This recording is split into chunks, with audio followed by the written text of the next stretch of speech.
I will start by posing a little bit of a challenge, the challenge of dealing with data, data that we have to deal with in medical situations. It's really a huge challenge for us, and this is our beast of burden. This is a computer tomography machine, a CT machine. It's a fantastic device. It uses X-rays, X-ray beams that are rotating very fast around the human body. It takes about 30 seconds to go through the whole machine, and it's generating enormous amounts of information that comes out of the machine. So this is a fantastic machine that we can use for improving healthcare, but as I said, it's also a challenge for us. And the challenge is really found in this picture here. It's the medical data explosion that we're having right now. We're facing this problem, and let me step back in time. Let's just go back a few years in time and see what happened back then. These machines that came out, they started coming in the 1970s. They would scan off human bodies, and they would generate about 100 images of the human body. And I've taken the liberty, just for clarity, to translate that to data sizes. That would correspond to about 50 megabytes of data, which is small when you think about the data that we can handle today just on normal mobile devices. If you translate that to phone books, it's about 1 meter of phone books in the pile. Looking at what we're doing today with these machines that we have, we can just in a few seconds get 24,000 images out of a body. And that will correspond to about 20 gigabytes of data, or 800 phone books. And the pile will then be 200 meters of phone books. What's about to happen, and we're seeing this at the beginning, a technology trend that's happening right now, is that we're starting to look at time-resolved situations as well. So we're getting the dynamics out of the body as well. And just assume that we will be collecting data during 5 seconds, and that will correspond to about 1 terabyte of data. That's 800,000 books and 16 kilometers of phone books. That's 1 patient, 1 data set, and this is what we have to deal with. So this is really the enormous challenge that we have. Already today, this is 25,000 images. You know, imagine the days when we had radiologists doing this. They would put up 25,000 images, they would go like this, 25,000. Okay, there is the problem, right? They can't do that anymore. That's impossible. So we have to do something that's a little bit more intelligent than doing this. Okay? So what we do is that we put all these slices together. Imagine that you slice your body in all these directions, and then you try to put the slices back together again into a pile of data, into a block of data. So this is really what we're doing. So this gigabyte or terabyte of data, we're putting it into this block. But of course, the block of data just contains the amount of X-ray that's been absorbed in each point in the human body. So what we need to do is to figure out a way of looking at the things that we do want to look at and make things transparent that we don't want to look at. So transforming the data set into something that looks like this. And this is a challenge. This is a huge challenge for us to do that. Using computers, even though they're getting faster and better all the time, it's a challenge to deal with gigabytes of data, terabytes of data, and extracting the relevant information. I want to look at the heart, I want to look at the blood vessels, I want to look at the liver, maybe even finding the tumor in some cases. Okay. So this is where this little dude comes into play. This is my daughter. This is as of 9 a.m. this morning.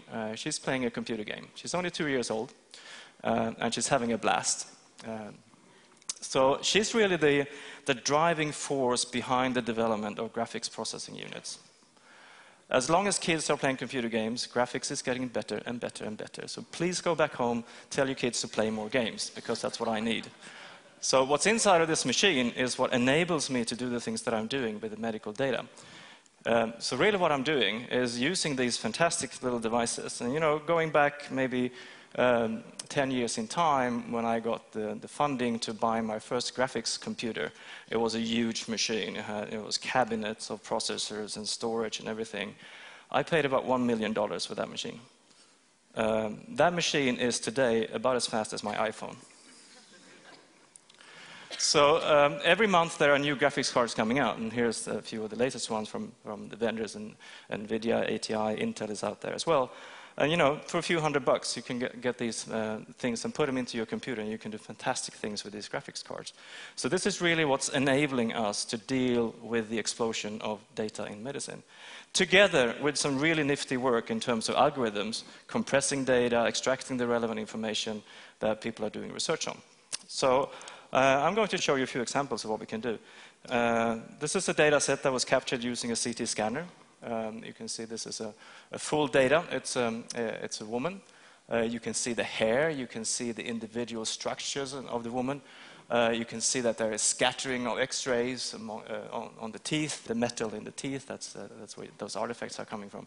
But fully interactively on standard graphics cards, on a normal computer, I can just put in a clip plane.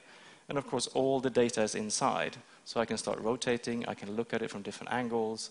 And I can see that this woman had a problem. She had a bleeding up in the brain. And that's been fixed with a little stent, a metal clamp that's tightening up the vessel. And just by changing the functions, and I can decide what's going to be transparent and what's going to be visible, I can look at the skull structure. And I can see that, okay, this is where they open up the skull on this woman, and that's where they went in. So these are fantastic images. They're really high resolution, and they're really showing us what we can do with standard graphics cards today. Now, we have really made use of this, and we have tried to squeeze a lot of data into the system. And one of the applications that we've been working on, and this has gotten a little bit of traction worldwide, is the application of virtual autopsies. So again, looking at very, very large data sets, and you saw those full body scans that we can do. We're just pushing the body through the whole CT scanner. And just in a few seconds, we can get a full body data set. So this is from a virtual autopsy. And you can see how I'm gradually peeling off. First you saw the body bag that the body came in. Then I'm peeling off the skin. You can see the muscles, and eventually you can see the bone structure of this woman. Now, at this point, I would also like to emphasize that with the greatest respect for the people that I'm now going to show, I'm going to show you a few cases of virtual autopsies. So it's with great respect for the people that have died under violent circumstances that I'm showing these pictures to you. In the forensic case, and this is something that there's been approximately 400 cases so far, just in the part of Sweden that I come from, that has been undergoing virtual autopsies in the past 4 years. So this will be the typical workflow situation. The police would decide in the evening, when there's a case coming in, they would decide, okay, this is a case where we need to do an autopsy. So in the morning, between 6 and 7 in the morning, the body is then transported inside of the body bag to our center, and is being scanned through one of the CT scanners. And then the radiologist, together with the pathologist and sometimes the forensic scientist, looks at the data that's coming out, and they have a joint session, and then they decide what to do in the real physical autopsy after that. Now, looking at a few cases, here's one of the first cases that we had. You can really see the details of the data set. It's very high resolution, and it's our algorithms that allow us to zoom in on all the details. And again, it's fully interactive, so you can rotate and you can look at things in real time on these systems here. Without saying too much about this case, this is a traffic accident, a drunk driver that hit a woman. And it's very, very easy to see the damages on the bone structure. And the cause of death is the broken neck. And this woman also ended up under the car, so she's quite badly beaten up by this injury. Here's another case, a knifing, and this is also again showing us what we can do. It's very easy to look at metal artifacts that we can show inside of the body. You can also see some of the artifacts from the teeth. That's actually the filling in the teeth, but because I've set the functions to show me metal and make everything else transparent. Here's another violent case. This really didn't kill the person. The person was killed by stabs in the heart, but they just deposited the knife by putting it through one of the eyeballs. Here's another case. It's very, very interesting for us to be able to look at things like knife stabbings. Here you can see that the knife went through the heart. It's very easy to see how air has been leaking from one part to another part, which is difficult to do in a normal standard physical autopsy. So it really, really helps the criminal investigation to establish the cause of death, and in some cases also direct the investigation in the right direction to find out who the killer really was. Here's another case that I think is interesting. Here you can see a bullet that has lodged just next to the spine on this person.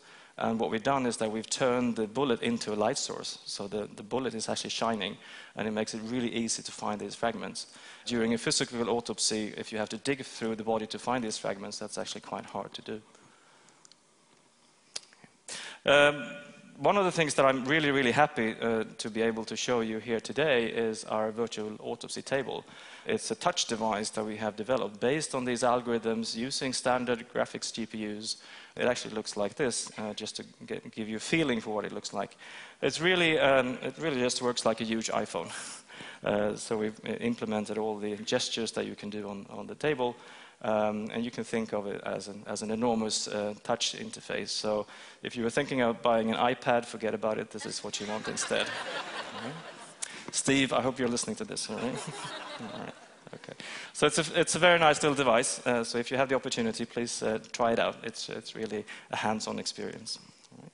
So it gained some traction, and we're trying to roll this out and trying to use it for educational purposes, but also perhaps in the future in a more clinical situation. There's a YouTube video that you can download and look at this if you want to convey the information to other people about virtual autopsies. Okay, now we're talking about touch. Let me move on to really touching data. And this is a bit of science fiction now. So we're moving into really the future. This is not really what the medical doctors are using right now, but I hope they will in the future. So what you're seeing on the left is a touch device. It's a little mechanical pen that has very, very fast step motors inside of the pen. So I can generate a force feedback. So when I virtually touch data, it will generate forces in the pen, so I get a feedback. Okay. So in this particular situation, it's a scan of a living person. I have this pen, and I look at the data, and I move the pen towards the head, and all of a sudden I feel resistance. Okay, so I can feel the skin. If I push a little bit harder, I'll go through the skin, and I can feel the bone structure inside.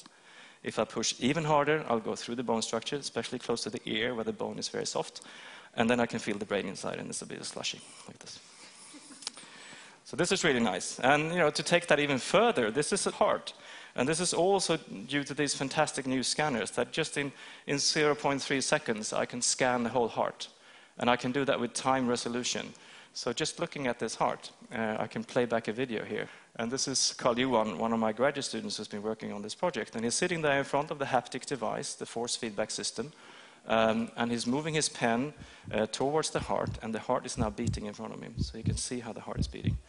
He's taking the pen, and he's moving it towards the heart, and he's putting it on the heart, and then he feels the heartbeats from the real living patient, and he can examine how the heart is moving. He can go inside, push inside of the heart, and really feel how the valves are moving. And this, I think, is really the future for heart surgeons. I mean, it's probably the wet dream for a heart surgeon, to be able to go inside of the patient's heart before you actually do surgery, and do that with high-quality resolution data. So this is really neat. Now, we're going even further into science fiction, and we heard a little bit about functional MRI. Now, this is really an interesting project. MRI is using magnetic fields and radio frequencies to scan off the brain or any part of the body.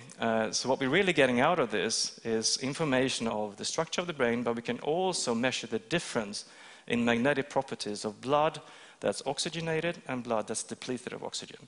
And that means that it's possible to map out the activity of the brain. So this is something that we've been working on, and you just saw Mats, the research engineer there, going into the MRI system, and he was wearing goggles, so he could actually see things in the goggles, so I could present things to him while he's in the scanner. And this is a little bit freaky, because what Mats is seeing is actually this. He's seeing his own brain. So Mats is doing something here. Probably he's going like this with his right hand, because the left side is activated on the motor cortex, right? And then he can see that at the same time. These visualizations are brand new, and this is something that we've been researching for a little while. This is another sequence of Mats's brain, and here we asked Mats to calculate backwards from 100. So he's going 100, 97, 94, and then he's going backwards. And you can see how the little math processor is working up here in his brain, and is lighting up the whole brain. This is fantastic. We can do this in real time. We can investigate things. We can tell him to do things. You can also see that his visual cortex is activated in the back of the head, because that's where he's seeing. He's seeing his own brain, and he's also hearing our instructions when we tell him to do things. The signal is really deep inside of the brain as well, and it's shining through because all of the data is inside of this volume. And in just a second here, you will see, okay, here, Mats, okay, now move your left foot, okay? So it's going like this, okay. For 20 seconds, it's going like that, and all of a sudden it lights up here. So we get motor cortex activation up there. So this is really, really nice, and I think this is a great tool, and connecting also to the previous talk here, this is something that we could use as a tool to really understand how the neurons are working, how the brain is working, and we can do this with very, very high visual quality and very fast resolution.